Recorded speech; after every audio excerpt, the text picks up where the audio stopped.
അപ്പോൾ അങ്ങനെ ശൈത്യ എവിക്റ്റ് ആയിരിക്കുകയാണ്. അതിൽ അതിശയപ്പെടാനായിട്ടൊന്നുമില്ല. കാര്യം ശൈത്യ ഇപ്പോൾ പോകേണ്ട ആളല്ല, കുറച്ച് മുന്നേ ഫസ്റ്റ് വീക്കിൽ തന്നെ പോകേണ്ട ആളായിരുന്നു. എപ്പിസോഡ്സ് ഫുള്ള് കണ്ടവർക്കും ലൈവ് കണ്ടവർക്കും ഒക്കെ മനസ്സിലാവും ശൈത്യയുടേതായ ഒരു ഗെയിം അതിനകത്തില്ലായിരുന്നു. ആക്ച്വലി അനുവിൻ്റെ ഒപ്പം കുറച്ച് നാൾ നടന്ന് അനുവിൻ്റെ സപ്പോർട്ട് ചെയ്ത് നടക്കുക, അത് കഴിഞ്ഞ് അനുവായിട്ട് കുറച്ച് പ്രശ്നങ്ങളൊക്കെ ഉണ്ടാക്കി നേരെ അടുത്ത ടീം, അതായത് നമ്മുടെ അക്ബർ, ജിസേൽ അവരുടെയൊക്കെ ആ ഒരു ഗ്യാങ്ങിലോട്ട് പോവുക.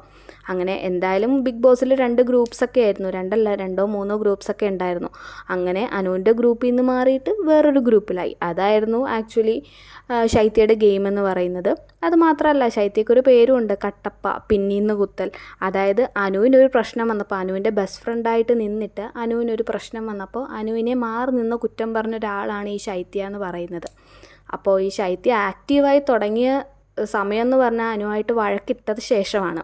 അത് ചുമ്മാ ഓരോ കാരണങ്ങൾ ഉണ്ടാക്കി വഴക്കിടുന്നതാണ്, അല്ല ഒരു കണ്ടൻറ്റിന് വേണ്ടിയിട്ട്, ഒരു സ്ക്രീൻ സ്പേസിന് വേണ്ടിയിട്ട് ശൈത്യ ഓരോന്നൊക്കെ പറയുന്നതാണ്.